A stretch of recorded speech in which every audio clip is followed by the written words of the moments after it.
Herkese salam, ümid edirəm hər biriniz yaxşısınız. Bugün mən sizə ingilis dilinin vacib mövzularından biri olan artiklı izah edəcəm. Gəlin birlikdə artiklla tanış olaq. İngilis dilində iki cür artikl var.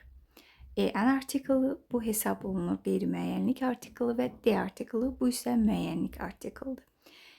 An artiklı yalnız sayıla bilən təksimlərlə uyğunlaşır. Samit səsi ilə, ən isə sait səsi ilə işlənir. Məsələn, a book, a pen, a table. Bunlarda səslər samit ilə başlayır. Ən isə sait səslə. Məsələn, an apple, an animal, an olive. Bunlar isə artıq sait səslər hesab olunur.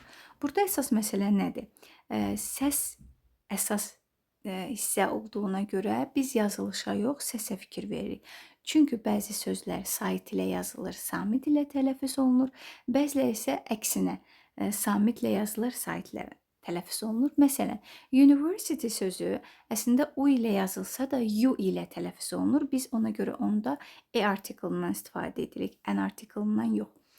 Our sözü isə əksinə, X samiti ilə yazılsa da our oxunuşu ona sait səs qazandırır. Biz buna görə də onunla an artiklından istifadə edirik. D artiklı isə bütün növ isimlərlə işlənə bilər. Həm sayılan tək, həm sayılan cəm, həm də ki sayılmayan isimlərlə. Məsələn, the book, the books and the milk.